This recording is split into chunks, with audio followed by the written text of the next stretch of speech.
Welcome to Women and Resistance, a powerful podcast where we honor the courage, resilience, and revolutionary spirits of women across the globe.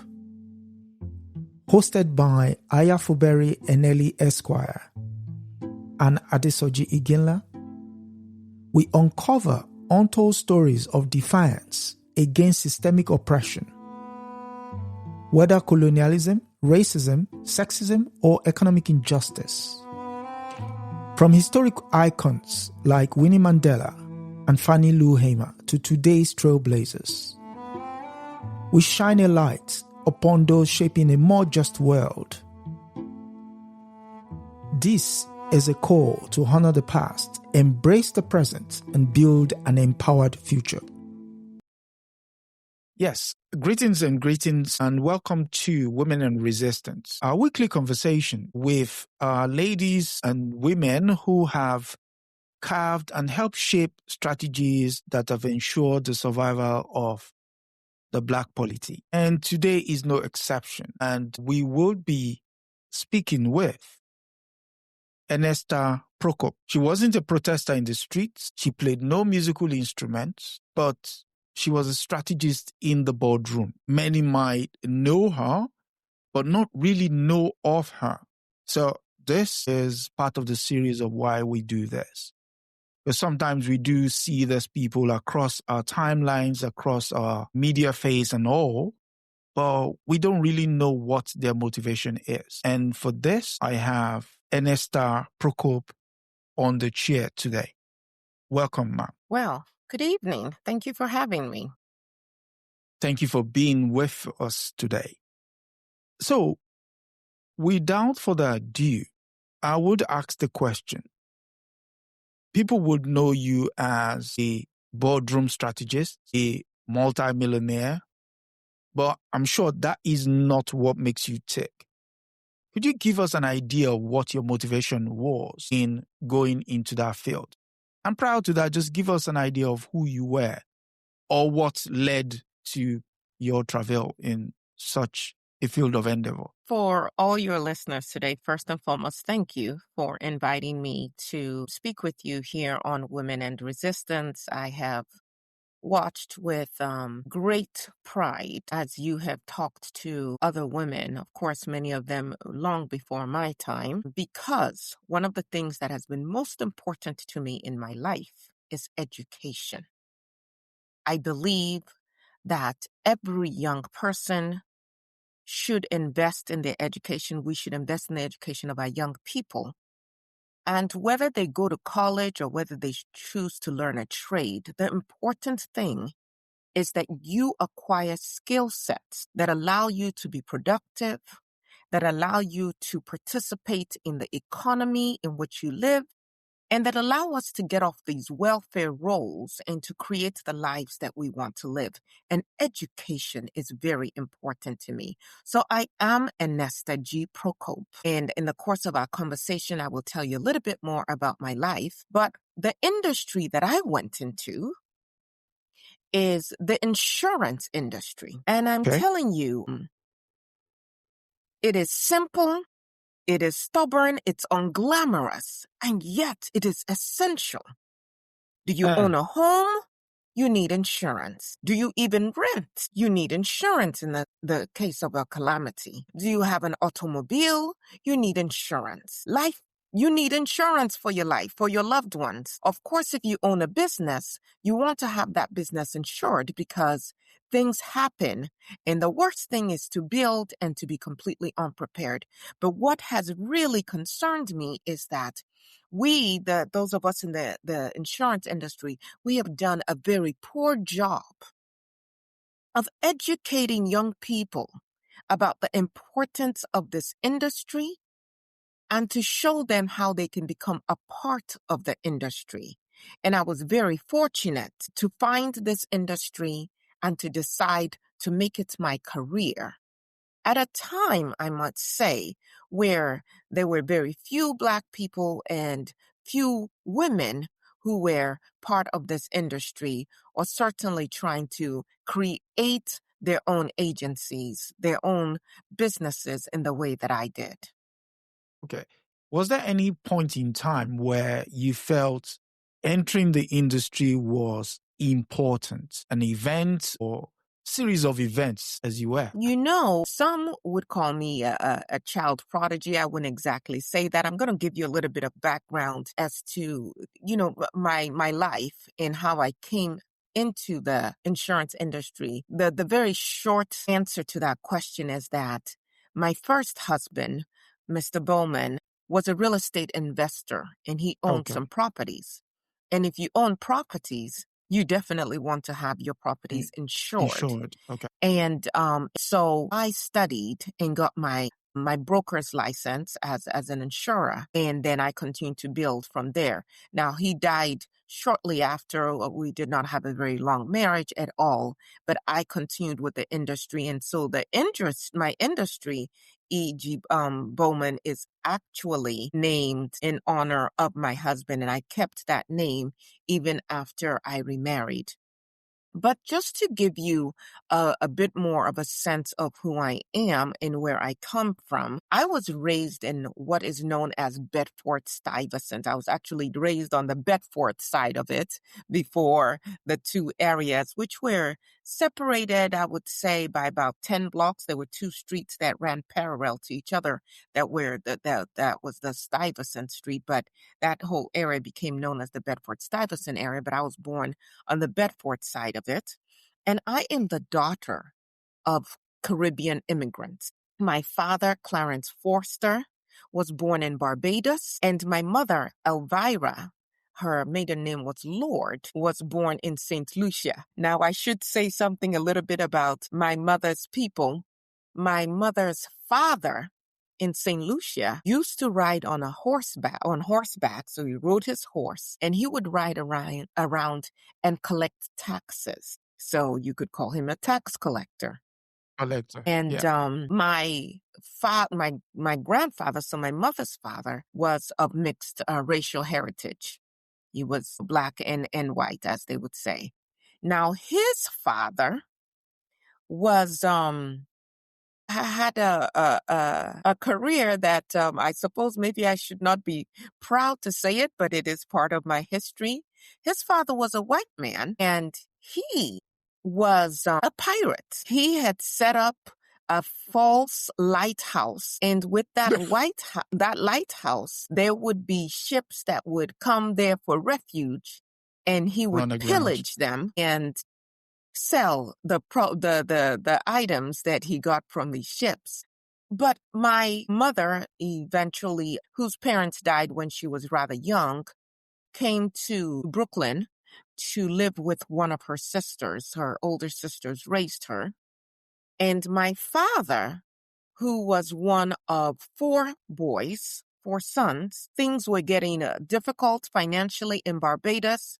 I think some of the other women you've spoken with, I believe, what is her name, who ran for office from my area? You know who I'm talking about. Shirley Chisholm. Shirley Chisholm, I believe she talked about that, and some of the reasons that people migrated from different parts of the Caribbean to New York was because of economic issues. And so my father's father actually got him a job on a ship, and he was a seaman for a very long time, and that is how he came to settle in Brooklyn. Now, for our people, and I would encourage all Black people to get back to this time. For Caribbean immigrants, one of the major goals when you arrived here and settled was to become a homeowner. I believe Shirley Chisholm talked about that as well. That her parents sent her back to live with her grandmother so they could work and save. Yeah. Yes. And so my parents actually bought their first home, also in Bedford, and then later a second home, and that's where I was born. And I had two older brothers and a younger sister, Marjorie, who unfortunately died in infancy. But in a sense, I came from people who were about doing something. It was about taking whatever you had in life and working to elevate yourself. Okay. And so we were members of the Presbyterian Church. My father sang and so did his brothers. My father was in the choir. My father was a very domineering kind of man, and my mother was a very gentle, very quiet, very soft-spoken woman. But don't Take the be softness misguided by that. Yes. for So weakness. when my mother realized that I had a certain penchant for music, I was good at it. She did everything within her means to ensure that I started to take piano lessons when I was about 8 years old. Okay. And I eventually debuted, if you will, at the Carnegie Hall at 12. I played at Carnegie Hall, and I suppose I could have pursued a career in music, but I wanted to have a career where I could actually earn a good living, and so I did not pursue music. But I was not one of those children who you had to cajole or force to practice their music. When I got home from school, I went straight to practice my music, and after I was done with that, I did my homework, and that was essentially how I proceeded, how I grew up. We lived on a street, maybe 4 other Black families, and the rest of the families were white families. And I got along with just about most of the children there. There were, of course, some who did not want to play with Black people. I understood that, and I understood that prejudice, but that was their problem and not mine. But I got along with those who wanted to get along with me. Now, my mother was determined to give me the best, and for all of her children, to give me the best opportunities that she could in life. And so I was recommended by one of my teachers from my elementary school and middle school, and he recommended me to attend the New York High School of Music. It's now part of the LaGuardia High School, and it was a school specifically for children who had artistic talent, and you had to try out for it. You couldn't just get accepted. You couldn't just get admitted. And I tried out and I was accepted to that school. And I was at that school for 4 years Mm. before I went on to Brooklyn College for a year. And Okay. shortly after that, I got married to my first husband. And then, as I said, studied and passed my insurance broker's exam and became an insurance broker. And of course, it made sense to start with my community. At that time, there was a lot of discrimination, and there still is. Yeah.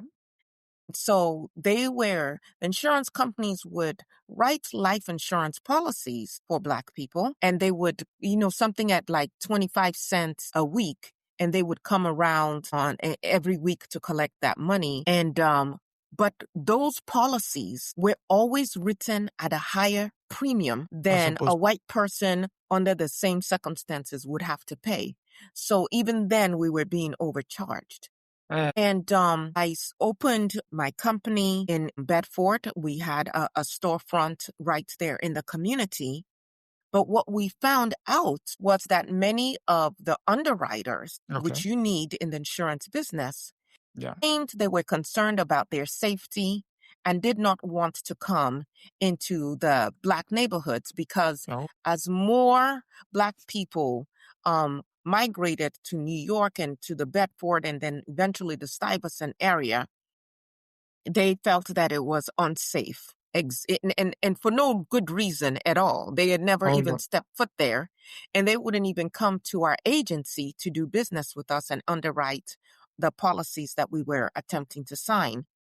So in 1979, with my second husband, I then made the decision, we collectively made that decision to look for property on Wall Street. And okay. we moved to Wall Street so that we could do business in the way that would benefit our community. And I tell you, there was a particularly distressing time where it seemed all at once, almost 90% of the Black businesses and in homes that had insurance policies in our area were suddenly dropped, just dropped.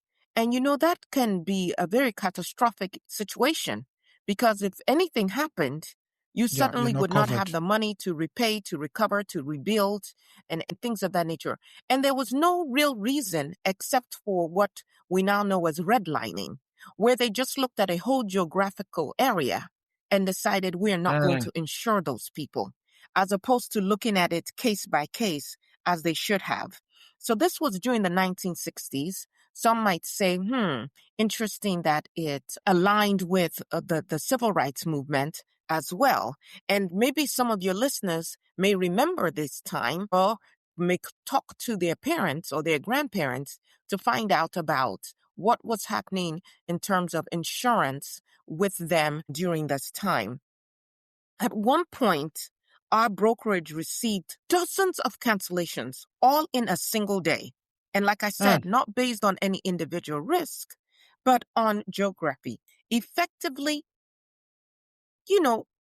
affecting the economy of a whole group of people, right? If Yes. most people are making their wealth, generating wealth, passing on wealth through their homes, and we can't even insure our homes, what does that look like? And then, of course, that most banks will not loan you money for a property if that property cannot be insured, if it's not insured. So that also closed people out from even being homeowners or business owners. But you know what? The importance of education. And I'm going to go back to my mother for a second here. So my mother, when I was a kid, was part of an organization called the Crispus Attucks Community Council. Now, if your listeners have not heard of Crispus Attucks, that is a name that you should go and research and find out what his role was in the revolution of the United States of America. Now, this council took it upon themselves to picket the Woolworth store and the 5 and 10 cent store and told them, if you are going to be in our community and collect our money, having us be your consumers, you must also hire us. And if you choose not to hire us, then we would choose not to spend our money with you. And so my mother was very, very, very conscious and strategic about ensuring that our money was spent with Black businesses. Now, I have to tell you, I am wearing off-white beige because that is my favorite color. And Christmas is my favorite season, but I think that my mother, if she were alive today, would say Kwanzaa is her favorite season. And I say that because long before we had the Nguzo Saba and we had the intentional idea of buying Black cooperative economics, my mother believed in that. My mother would walk the extra mile or more just to make sure that she was patronizing Black businesses. So she was quiet, but don't get that confused. She was quite a militant in her own right. And I am truly the daughter of both my father and my mother. And so when I found out, and obviously with my business, we saw these mass cancellations, we didn't just get mad, we got strategic. And what I did was, I and the people that I employed, we documented patterns of cancellation. We demonstrated the absence of actuarial justification. This is accounting, this is finance. And we escalated the issue to state regulators. We did not appeal to corporate goodwill. We framed insurance access as a matter of public necessity and economic stability. Okay. And eventually, my advocacy reached the New York governor, Nelson Rockefeller, and he met with me and I laid out the figures for him. I am not appealing to their humanity. What happens if a fire raises an entire community? Someone has to cover that. Why not allow the people to be insured? And so, from that meeting and from our strategy came the New York FAIR Plan. It's fair access to insurance requirements, which required insurers operating in the state of New York to participate in a shared risk pool and provide basic property insurance to homeowners otherwise denied coverage. And in my time, that spread to 26 other states. You might want to do your research to find out if your state has such a program at this time. And if they don't, then you take up the mantle and advocate for that. Mm. And eventually, as we moved to Wall Street, we were able to now insure not just Black businesses. Of course, I had already been insuring a lot of churches that owned businesses as well.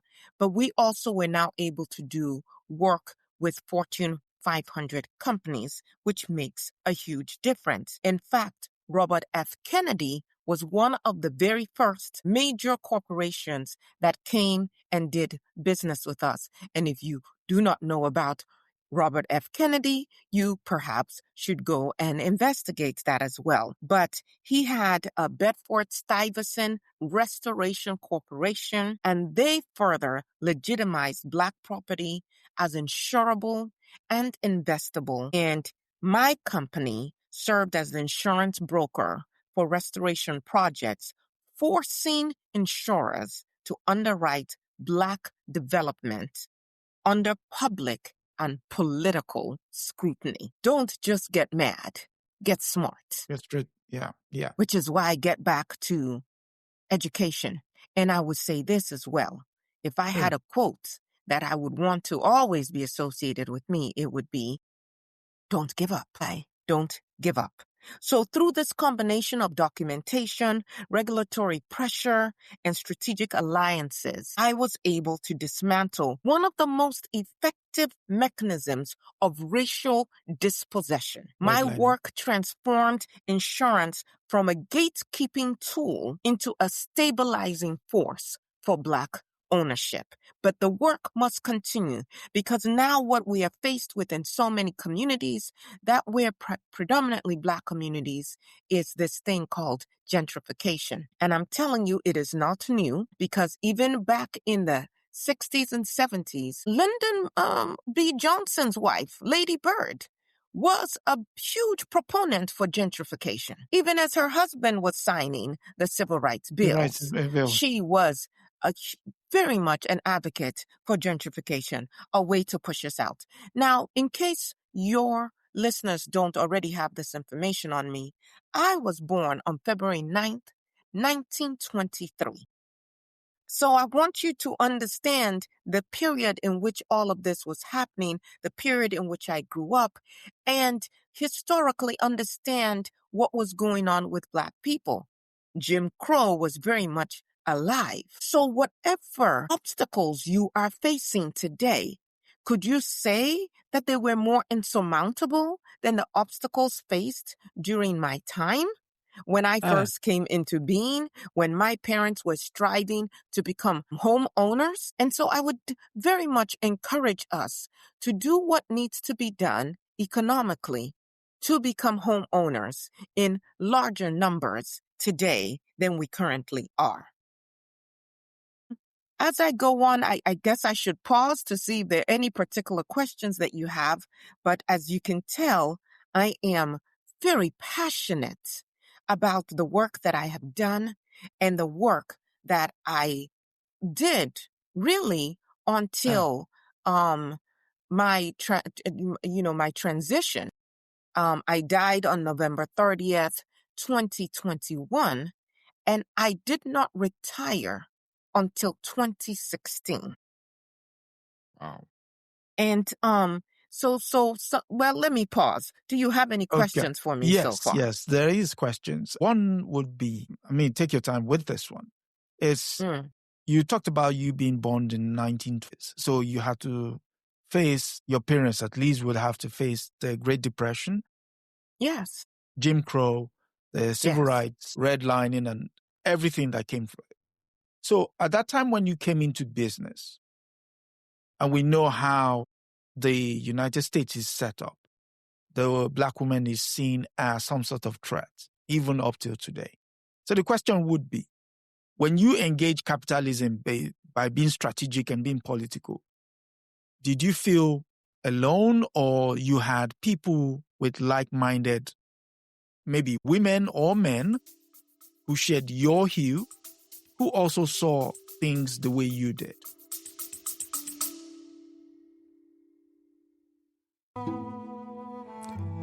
You are listening to Women and Resistance with Aya Fubara Eneli Esquire and Adesoji Iginla, where we honor the voices of women who have shaped history through courage and defiance. If you're finding these stories inspiring, take a moment to subscribe, share, and support this platform. Together, we amplify the voices that deserve to be heard. Now, back to the conversation. Certainly, I've shared with you about my family background in the community in which I lived, where there were many other Black people, many other quote-unquote immigrants, and who definitely had a sense of, we work to build the lives that we want, right? Hard work, discipline, education, those were all things that were instilled in me. I also had both husbands. My first husband, who very much encouraged me in the work that I was doing as an insurance broker. And then later when I married John Procope, the absolute love of my life. John was the publisher at one point of the Amsterdam News. So he was definitely a very informed man who worked tirelessly for our community. And my connections and his connections and me being able to advertise in the Amsterdam News definitely assisted with the growth of my company. And, here's a man who did not balk, had no issues with my company still being named E.G. Bowman after we got married. And I should say this, my husband was an advertising executive. It's actually a marketing specialist is the title that he had. He worked with Batten, Barton, Durston, and Osborne. And he was very clear that he could have climbed even higher in that company had he not been Black. Nonetheless, he acquired the skills that he could, and he applied them to many other areas of his life. Of course, like I said, becoming the publisher of the Amsterdam News. But he also lent a lot of that knowledge to me, and eventually he did sell his part of the Amsterdam News, and he joined me in my company. And we definitely would not have accomplished what we were able to accomplish, which is that we are in all 50 states. We are licensed in all 50 states. Had it not been for, one, his support, but also his business acumen that, joined with mine was allowed us to overcome a lot of obstacles and to strategize in a way that allowed us to become successful. Now, to your direct question about being a woman, being Black, you know what? That is what I am.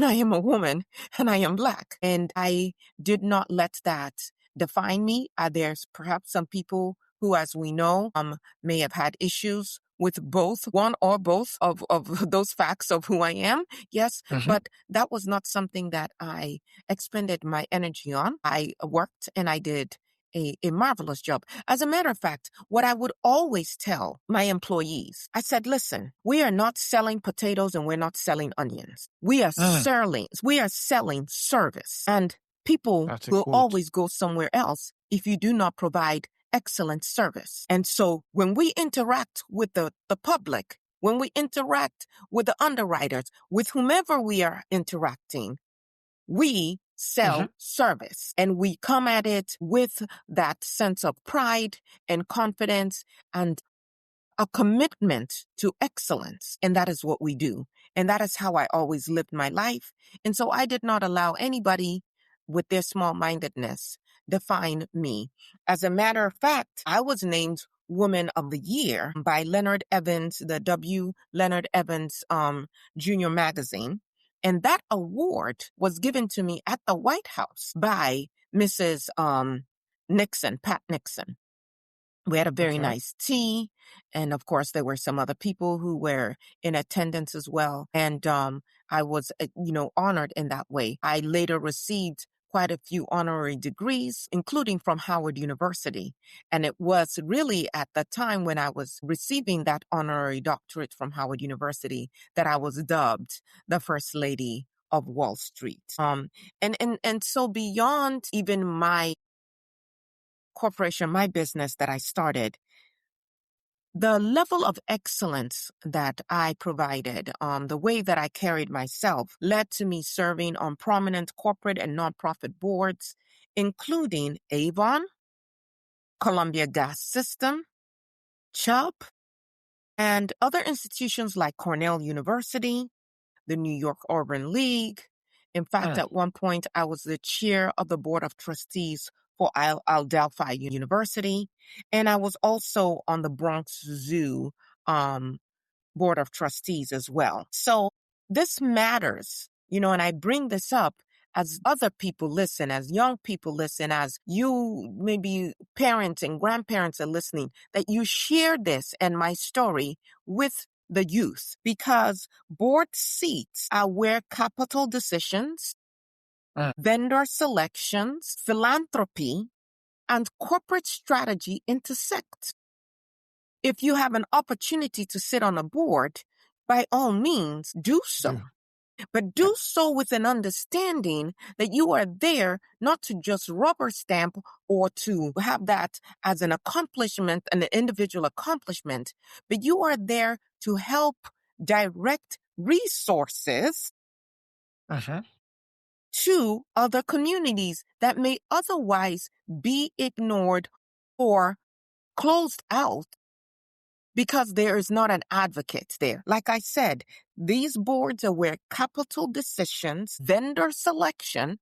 So when you have businesses, but they cannot get certain loans, they cannot get certain accounts, they cannot be chosen to do certain jobs, they cannot bid on certain opportunities, that is a problem, right? And so my presence represented an era when Black women gained opportunities into these different areas, and where we could also showcase our expertise and help shape national economic life. And I did this without the protection or forgiveness routinely extended to white executives. So you had to know your stuff, right? Which Yes. So when I chaired the Adelphi University board, it was actually during a period of major governance scandal. There are so many documents you can go out there and find, and case summaries that would describe allegations at that point that I benefited from insurance brokerage involvements or arrangements involving my firm, E.G. Bowman, and that raised for some conflicts of interest concerning the university governance structure. There was a lot of coverage and analysis of this Adelphi so-called crisis. And this was described even with the New York State Board of Regents they ended up removing most of the trustees in 1997 for fiduciary failures and governance violations. However, I weathered even that storm. Like I said, the scrutiny given to white executives and not extended to Black people, not extended to Black women for sure, but I did not quit. I did not give up. So when you look at that, my tenure, definitely there is a penalty, you could argue, for Black exceptionalism, where Black leaders, when we enter into these elite governance spaces, our margin for error is thin, if not non-existent, right? yes. Being in these positions of power, I must let us know, are often without structural protection. So while our white peers are protected, for us, access to power does not erase the structural expectation that Black leaders must be twice as ethical to be treated as equal, right? And we must always understand that as a community, we deserve that transparent governance and that we are going to be held to that higher scrutiny, and we need to be able to produce at that level. So yes, what question did you So I want was to actually pose? going to go into the Adelphi controversy. Mm, Since you've gone there, so we might as well, table it. Would you okay. say the scrutiny came as a result of seeing the role of Black women in leadership being, how can I say it, juxtaposed against the containment that is white supremacy? Would you say that's the case, or there is more to it than just Well, that? I would pose that question to your listeners and to your viewers. What do they think? Given their lived experiences, what do you think would have occurred at that time? I think today, not I think, I know this for sure. You have, I mentioned Nixon earlier, Yeah, Mrs. Nixon. You have her husband who was pardoned immediately and did not have to deal with any major fallout really from the Watergate. his wrongdoings. Yeah. And your current president has not one, not two, not three, not five, not 10, not 20, but counted 34 felonies, and nonetheless Hmm. has not only been elected president, the Supreme Court, the highest court in the land, has for all intents and purposes, given him the keys to the kingdom, so to speak. And he is not being held to even the standards that we might hold the president of a high school student government to. And so I leave that question to your viewers and your listeners. Do you think could possibly have been occurring under those circumstances with Adelphi? Certainly, I was an anomaly then, and even now, there are not so many of us Hmm. Black women serving in these roles or in these positions, and certainly not chairing those boards. And Okay. so you think back to when this happened, that was certainly something that I suppose for many people would have been a difficult pill to swallow. And as you look at all the ongoing anti-diversity, equity, and inclusion, I don't call it DEI, let's call it out so people can be very clear about what it is they're opposing, or the white guilt that would allow your current vice president say white people have nothing to apologize. They do not need to apologize for their whiteness. Get this right, sir. No one asked you to apologize for how God made you or what hue you are. We simply are holding you to task for being racist. Two very different things. True. Speaking of, you mentioned the uniqueness of the time you lived in. And Mm-hmm. one uniqueness would have been you taking a Black firm from Ben Stowe into Wall Street. So the question Mm-hmm. would be, you went into Wall Street.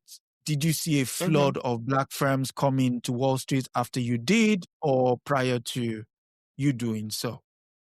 No, What we was were the the first Black insurance company on Wall Street. There were other Black investment bankers, not a flood of them, but there were certainly, I would say, maybe 8 or 9. There are quite a few obstacles to being able to build a company to that level and to establish on Wall Street. So it's not an easy feat. So no, would I say that there were a flood of Black companies as a result of what I did? No. Do we need to have more? Absolutely. Hence my conversation with you today, because so many of us overlook the importance of insurance and building up our own corporation. And I would certainly encourage your viewers and your listeners, ever field you are in, I suppose that there's a certain amount of safety that comes from being an employee, we think, but also that puts you at the mercy of whoever has employed you, and you have to toe the line or be fired. And so I think it is worth the risk to also consider becoming a business owner in your own right, where you have a little bit more autonomy. Although, of course, whoever you are marketing to, your consumers are ultimately your boss, which is why, again, I emphasize the importance of service, because people have options as to where they want to go and who they spend their money with. in your analysis earlier, you mentioned the fact that in order to get the homeowners in your neck of the woods insured, you had to prove the Mm-hmm. case to the governor, Mm-hmm. Mr. Rockefeller. Mm-hmm. So we now know that even insurance is in itself political. And I Yes. bring up the issue of politics because at one point you were appointed the ambassador, U.S. ambassador to the Gambia. Yes, I was. Would you say that was instead a placating appointment, or it was seen as a justification of how you've moved so far in the business world? Of course, the Because, I latter. mean, you Of course, would the see, latter. There's no question about that. People with lesser qualifications are appointed ambassadors all the time. And I had the know-how and I had the interest and I had the ability to serve and to serve in an excellent manner, representing the United States of America, but also having at the core of me the upliftment of Black people. And so, yes, I was very honored to be appointed as the ambassador to Gambia, and I serve that role as I do everything with excellence. In fact, this would be a good time to tell you about some of my other accomplishments that your audience may not listen, be aware of. okay, Not only did I build E.G. Bowman into the largest minority-owned insurance brokerage, happened to be both Black and woman-owned brokerage across the United States of America. I was recognized as one of the insurance industry's living legends. This was an industry media recognition that I received. I also received major entrepreneurship honors, including the Ernst & Young Entrepreneur of the Year. These are not awards that just get handed out to Black people or Black women. This was, again, because of what I had accomplished and the manner in which we served all of our clients, not just the everyday workers, but also the Fortune 500 corporations that we insured as well. I was also named the U.S. SBA Small Business Person of the Year. I received the A.G. Gaston Lifetime Leadership Award from Black Enterprise. And this was reported by the Business Insurance Organization. And if you have not heard of A.G. Gaston, you definitely want to go and research him as well. He's a titan. He also was in the insurance business. He had a bank. He had funeral homes. He created opportunities for Black people to acquire skills, to make good money. And he helped out quite a bit with his finances with the civil rights movement. So I would definitely encourage you to go and research A.G. Gaston. Of course, I told you about my honorary doctorate from Howard University, which was such a highlight of my life because, again, education is extremely important to me. But I also got honorary doctorates from Adelphi University, Morgan State University, and Marymount Manhattan College. As I already mentioned, I was named Woman of the Year and given that award, or presented that award by First Lady Patricia Nixon. Of course, before her husband was no longer in the instead of, yeah, position that he had been. I was not at all scared to take things to the political realm, working with Governor Nelson Rockefeller. Of course, I already mentioned RFK, Robert F. Kennedy. And yeah, this is what I want my community to understand. No insurance means no mortgage, means no home, means no health, means no inheritance. You understand what I'm saying? could you repeat that, No please? insurance means no mortgage, means Uh-huh. no home, means no wealth, means no inheritance. These things are done very deliberately, and System. we must understand the systemic ways in which we are closed out from wealth, and we must fight it. I treated Black neighborhoods as insurable and therefore financeable, right?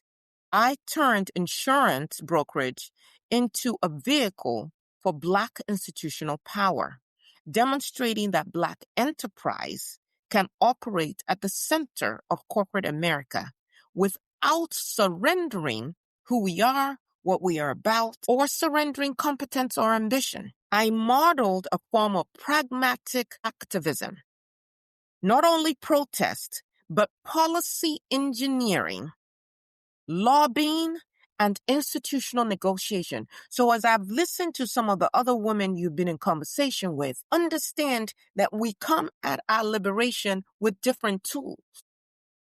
Some use their voice, their singing voice. Some speak. Some write. Some fight with swords. Some with guns. Some poison. Right? Some, as you might find out, might use the art of cooking or artistry. But whatever your talent, your gift, your skill set is, you can absolutely employ it to resist and fight back and to help you and others who've been marginalized attain true freedom. And there is no true freedom without economic freedom. Look at Africa today with all of our resources. But when we do not control those resources, when the money is flowing to other coffers and not ours, it keeps us in a very vulnerable place. I expanded the imagination of what a Black woman could be, not only successful, but indispensable. A decision maker, a broker of risk, a builder of systems. And I was able to do that not just in my own will, but because of the family that brought me up, the community that raised me, the education that I received, and even watching that quiet woman nonetheless show herself to be a mighty warrior, a militant on our behalf. Yes, I mean, what else can be said as we come close to the end of our discussion with you? Based on your life experience, could you help advise or provide advice to Black women on how to navigate proximity to power without being consumed by it? There is the news making the round that there is an artist who has decided to throw all her toys out of the pram, as it were, and take liberties with the freedom of a large swathe of the minority group in the United States. So how, as a woman, you have done it. So how do you navigate the corridors of power without being consumed by it? This is a very important question that you have just asked me. And I'm going to speak specifically to those of you who are in a position to educate, raise, mentor young people, which should be all of us. That is something. I did not have any biological children, but I made sure to reach out to young people, to make introductions, to provide pathways for education, for the acquiring of skill sets that could set them on a trajectory for success. So now listen, as I answer this question, we must know our history. It causes me great despair when, if we take one of the best known Black people in the United States of America, Dr. Martin Luther King Jr., it causes me great despair when I talk to young people and they may know the name, but they know nothing else. They have no understanding of their history, no understanding of what we have had to overcome, no understanding of the systems that are still in place. And so when you ask me, how do you navigate these halls? How do you rise to certain levels of success without being consumed, without, as we shall say, selling out, without losing a sense of who you are? Well, young man, it must start first with having a sense of who you are in the first place, which is why we must teach our history to our young people. And that is one of the main reasons that I decided to accept your invitation to have this conversation with you today. If we don't know our history, if we don't have a deep understanding of who we are, of our worth, of our excellence, of what we've overcome in spite of, then it is easy when you start getting some doors open for you to think that you have to transform into that thing that has rejected you all this time. Thinking that by becoming more like that thing, you will be accepted. No, you won't. No, you won't. Because how long have we been fighting this issue of racism, of being judged and marginalized because of our skin color? Or let's talk about sexism, because of our gender. And so what you must understand is your history.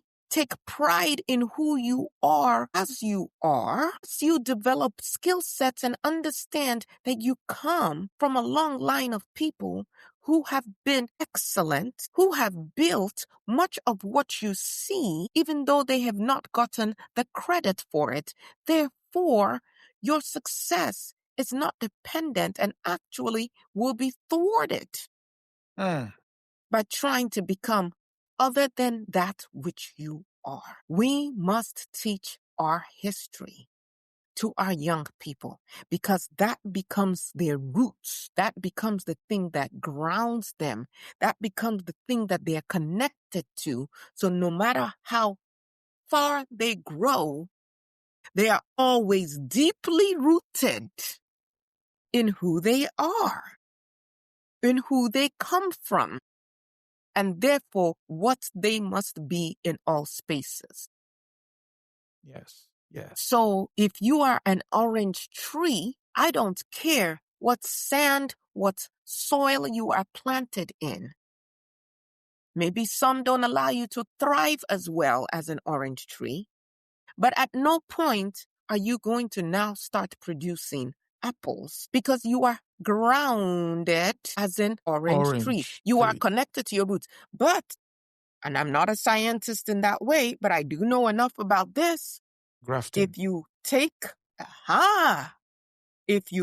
a plant and graft it into something else, a different plant, that might change. That, in fact, will change what it produces. So our history is what grounds us. Our history is what anchors us. Our history is what allowed me, no matter what rooms I walked into or places I built, to be a Black woman of Caribbean ancestry, or should I say of African ancestry via the Caribbean.